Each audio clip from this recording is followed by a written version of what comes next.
Hello, how are you doing? I'm back out in my garden studio. Last time I made a video out here, my partner was inside and said that there was a fox roaming around the garden, but while I was filming, I didn't even realize that he was kind of poking around. And so, but this past weekend, I noticed him poking around when I was inside, and so took a picture of him. He seemed to be like curiously sniffing different things in my garden, so that was fun to see. I always love a fox spotting in London, but also I'm aware as I'm filming this outside the window there's lots of flowers and there's lots of busy bees working away at those flowers, so I'm just surrounded by nature out here. But I have a big pile of new books, some which publishers have kindly sent me, others that I bought for myself and that I think all sound really interesting. So I'm going to go through this pile and talk about each book and why I'm so eager to read it.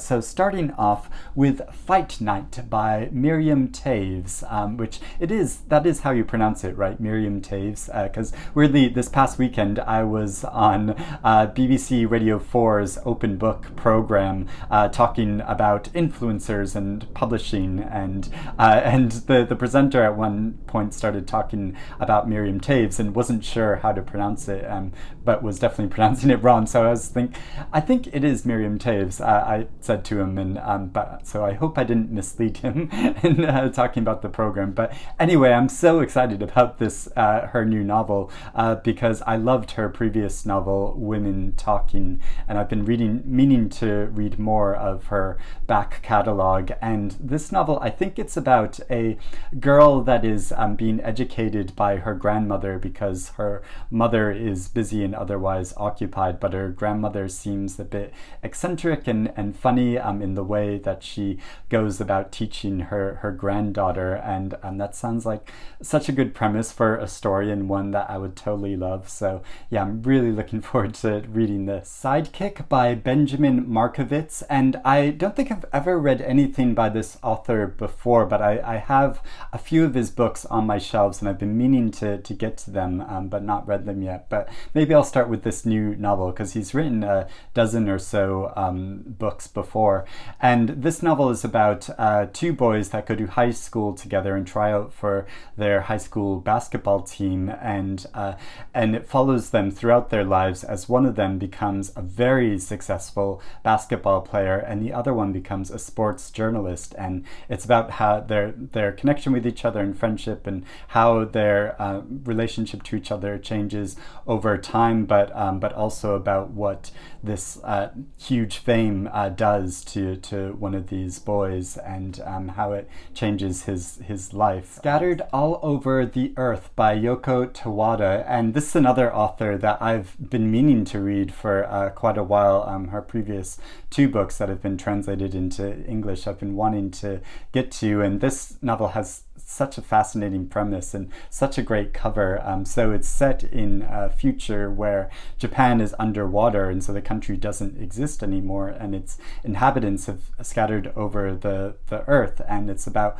how certain individuals are trying to maintain their culture, like specifically their language in living in another country, and but also how they're naturally adapting and changing over time because of that. So yeah, such an interesting premise. And also the author Madame Thien, whose books I absolutely love, she says that every Yoko Tawada novel pulls the ground out from under us, but gives us new senses in return. Scattered all over the earth, a novel of created, found, remembered, and possible languages of what lies at the very heart of listening is that rare work of art, something entirely new in the world. Madwoman by Louisa Trager, and this novel has such an intriguing sounding plot. It's about a woman in the year 1887 living in New York City, and she's kind of down on her luck, and she's a journalist, and she wants to make a name for herself by using this radical technique of wanting to investigate this story by going into an insane asylum, but in order to get access to it, she has herself committed, and but then when she's in there, she finds it's difficult to actually get out. So it's about that very tense premise, which sounds so fascinating and riveting that, yeah, I think this will be a great story. The Weight of Loss by Sally Oliver, and this is about a young woman that whose sister dies, and she's grieving terribly for her, and amidst her grief, she finds that these strange dark hairs are growing on her body, and her doctor sends her to this retreat to recover from her grief, but also from this mysterious illness.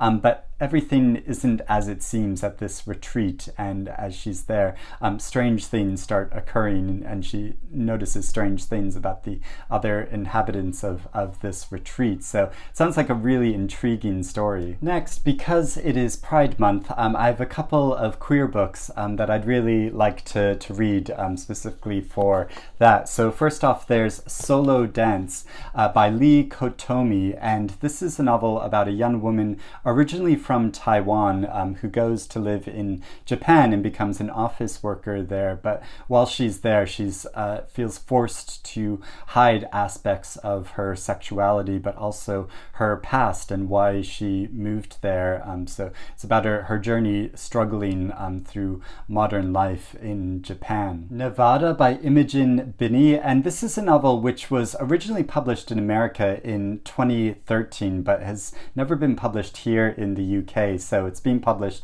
for the very first time, and it's called A Groundbreaking and Moving Trans Fiction Cult Classic, and it's about a woman named Maria from New York who is kind of struggling to know what she wants to do in her life, but breaks out of her monotonous job and steals her girlfriend's car and travels across country to California, where she meets a man who she connects with and forms an unlikely friendship. And it's kind of this innovative take on the American road trip novel, which I love reading books like this. And I'd never heard of this book before, but yeah, I think it sounds really good. And also I love that there's a quote from Brontes Purnell on this proof of the book, and I love his writing, and he says tens across the goddamn board.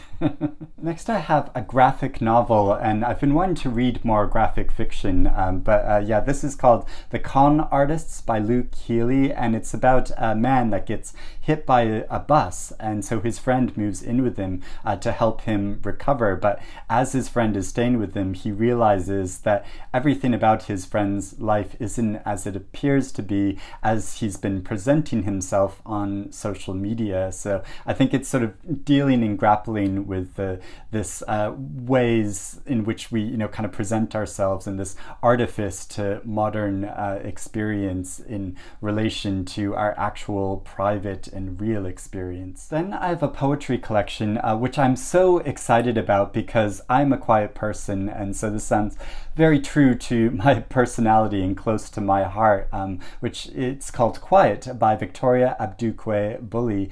And these are poems all to do with the personalities that are naturally quiet, of the power and the solace we find in our quietness, but also realizing this quote from Audre Lorde, who says, "Your silence will not protect you." And so knowing that there are instances and times when we need to make ourselves heard and make our voices heard, and so wrestling with that whole issue. So yeah, this so I think it's going to be such a special reading experience for me personally, and anyone else who shares this kind of personality type. Islanders by Cathy Thomas, and this is a novel set on the island of Guernsey, which is off the coast of Britain, and follows a number of characters, revolves between their perspectives over a 20-year period, and is about how this tight-knit community supports each other, but also can become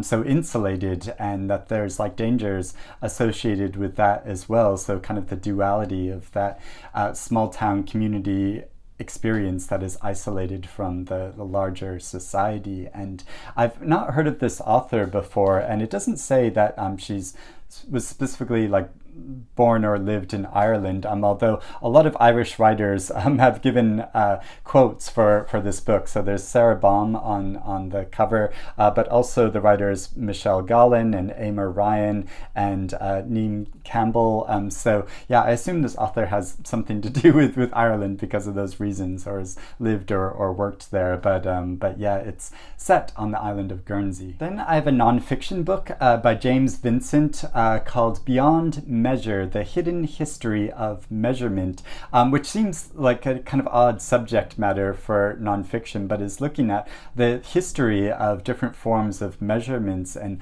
what that says about the society in general and how that society sort of projected itself and the ways it expressed itself. And this kind of has a personal meaning for me because the name Eric, it traditionally means ruler, which when I first heard that, I assumed that meant ruler, like a kind of a tool for measurement, though I think it probably means like, a ruler of a country or a government or something, but that's not how I took it. So I always had this idea of like I was a ruler, and then I always had this difficulty of measuring the distance between myself and other people and the whole difficulty and issue with that. And so yeah, it just made me really curious to read this nonfiction book, which I know is kind of a quirky, odd reason. And finally, I just wanted to show briefly a couple of novels which have just come out in paperback, but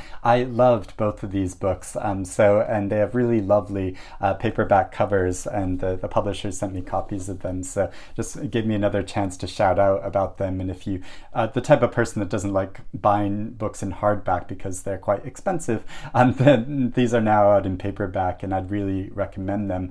So the first is Dinner Party by Sarah Gilmartin, and this is about a family that gets back together to have a dinner to honor the memory of a family member that has died, and specifically through the adult daughter of this family and her experiences with the past, her very difficult relationship with her difficult mother, and following that whole story. And it's just so fascinating, and I love the kind of broken moraine pattern on this cover. And then there's the novel The Fortune Men by Nadifa Mohamed, which was shortlisted for the Booker Prize last year, and is such a powerful novel about a community and a man, an immigrant to Wales, who was persecuted for a murder which he didn't commit, and was killed by the government for being falsely accused of this crime. And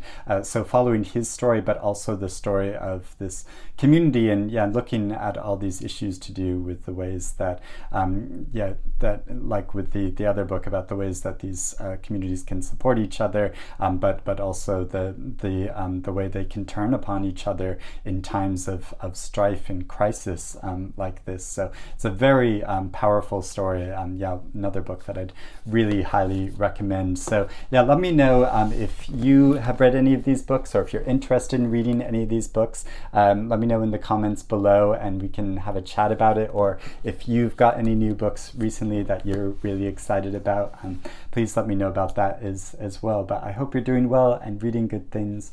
I'll speak to you again soon, and I hope you have a lovely sun-filled day.